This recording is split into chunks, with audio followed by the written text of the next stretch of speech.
देव म्हणतो, बाळा मला टाळू नकोस. जर तू हे ऐकलंस तर तुझे चांगले दिवस या क्षणापासून सुरू होतील. आज या संदेशासाठी देवाने तुझी निवड केली आहे. जर तुम्ही या संदेशाकडे दुर्लक्ष केले तर तुम्ही तुमच्यासाठी असलेली खूप चमत्कारिक अद्भुत गोष्ट गमावू शकता. कितीही भयंकर वाईट काळ असू दे बाळा, तुझ्या आयुष्याला लागलेली पनवती आता निघून जाणार आहे. रडत बसण्यापेक्षा सरत्या श्रावणात हे ऐक. याच फोनवर आनंदाच्या बातमीचा फोन तुला येणार आहे. मला टाळू नको बाळा, शांतपणे हा संदेश तू ऐक. तुझ्या कुटुंबावर येणारं मोठं संकट टळलं जाईल. येत्या 3 तासात ज्या फोनवर हा संदेश तू पाहत आहेस त्या फोनची रिंग चांगली बातमी घेऊन येणार. आज मागशील ती इच्छा पूर्ण होणार आहे. जी चिंता तू करत आहेस ती वाऱ्यासारखी पळून जाणार आहे. तुझाही काळ नक्कीच बदलणार आहे. तू हे एकट्यात ऐकलेस तर तुझ्या भयंकर चिंतेचा आजचा शेवटचा दिवस ठरणार आहे. स्वामी कोणत्याही संकटात तुझ्यासोबत उभे राहतील. विश्वास ठेव.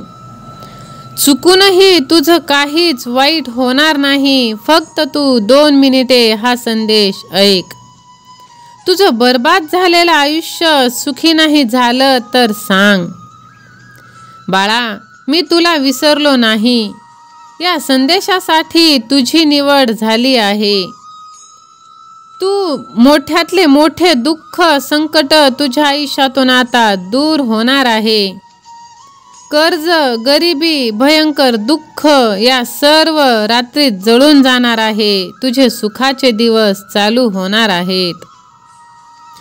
तू भाग्यवान ठरणार आहेस. तुझी प्रत्येक प्रार्थना 101% पूर्ण होणार आहे.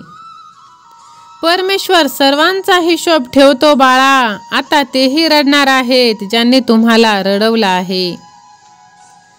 बाळा मनातून खचला आहेस, तुटला आहेस तर हा संदेश तू लगेच सबस्क्राईब कर. आता त्यांनाही तुमची किंमत कळेल ज्यांनी तुला लांब केला आहे. सर्व मार्ग बंद झाल्यावर कुणीतरी सांगितलं की स्वामींचे नामस्मरण करा आणि स्वामी आपल्या भक्ताला 0चा हिरो करून चमत्कार दाखवतात. फक्त विश्वास आपल्या स्वामींवरती असायला पाहिजे. दुर्लक्ष करून पस्तावशील बाळा. तुझी प्रबळ इच्छा आज पूर्ण होणार आहे. कितीही मोठे संकट तुझ्या आयुष्यात का असेना, आज त्याचा नायनाट झालाच असे समज. बाळा जर तू हे ऐकलेस तर या क्षणापासून तुझे वाईट दिवस संपतील. प्रत्येक कामात तुमचं मन लागेल. आता तुम्ही हवे ते मिळवाल.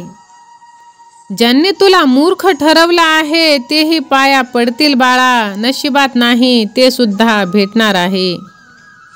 बाळा आयुष्यात प्रत्येकाला महत्त्व द्या.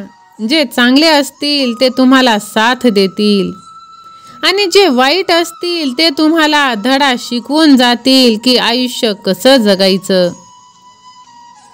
बाळा लोक नातं पण फायदा पाहून निभावतात.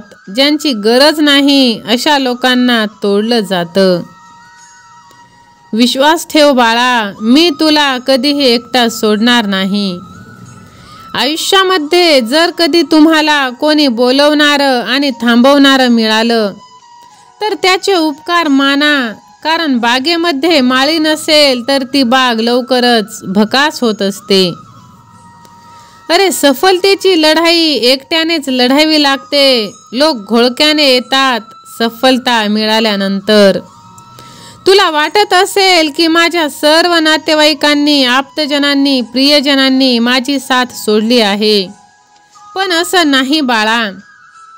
तू माझ्यावर विश्वास ठेव. मी तुला 1 सेकंदासाठीही सोडलेलं नाही. मी सदैव तुझ्या पाठीशी आहे. तू माझा प्रिय भक्त आहेस. तू माझा प्रिय आहेस, लाडका आहेस. सहमत असाल तर स्वामी माऊली माझ्या पाठीशी असे टाईप करून ह्या भक्तिमय चॅनलला सबस्क्राईब करा. आयुष्यामध्ये जायचं असेल पुढे तर जा, कारण मागे खेचणारे लोक तर तयारच आहेत. तुमचे व्यक्तिमत्व चांगले असेल तरच तुमचे शत्रू बनतील, नाहीतर वाईट लोकांकडे पाहतं तरी कोण. त्यामुळे आपल्या आयुष्यात खूप शत्रू आहेत, यासाठी तुम्ही दुःखी टेन्शनमध्ये बसू नका. एक गोष्ट नेहमी लक्षात ठेवा, वादळामध्ये जहाज आणि घमेंडीमध्ये माणूस बुडतो आणि नक्कीच. त्यामुळे वादळात तुम्ही शांत राहा आणि घमंड कधी येऊ देऊ नका. परिस्थिती ही प्रत्येकाची बदलत असते, आज ना उद्या वेळ ही बदलणारी असते. त्यामुळे वेळेला कधीही तुम्ही क्षुल्लक समजू नका. माणूस स्वतःचा वाईट काळ विसरू शकतो, पण त्या वाईट काळामध्ये लोक त्याच्याबरोबर जे वाईट वागतात ते कधीही विसरू शकत नाही आणि विसरले पण नाही पाहिजे. आणि अशा माणसांना आपल्या आयुष्यात परत थारासुद्धा दिला नाही पाहिजे. सहमत असाल तर होय स्वामी आई मी सहमत आहे असे टाईप करून हा संदेश तुम्ही 2 जणांना शेअर करा, भाग्यवंत ठराल.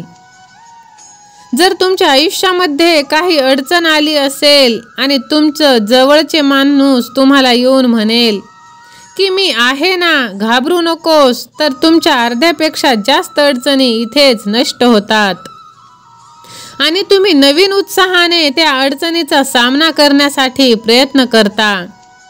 अशी जीवाला जीव देणारी माणसे आपल्या आयुष्यात असायला हवी. अशी अनमोल माणसे आपण जपायला हवीत. आयुष्य समजून घ्यायचं असेल तर मागे पहा आणि आयुष्य जगायचं असेल तर पुढे पहा. वडिलांचे अस्तित्व सूर्यासारखे असतं. सूर्य थोडं गरम नक्कीच असतो, पण ते नसतील तर आयुष्यामध्ये अंधार पसरतो. त्यामुळे आपल्या आईवडिलांना जपा, त्यांची काळजी घ्या.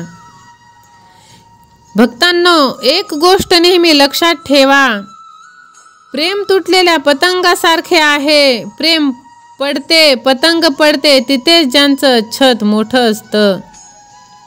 जर लोकांच्या प्रार्थना पूर्ण नाही झाल्या तर ते देव सुद्धा बदलतात. मग तुम्ही आम्ही कोण आहोत?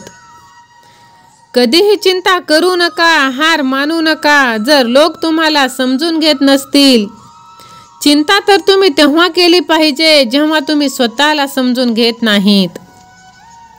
आयुष्यामध्ये तुम्हाला अशी लोक भेटतील जे तुम्हाला शब्द तर देत नाहीत, पण निभावतात मात्र सगळं.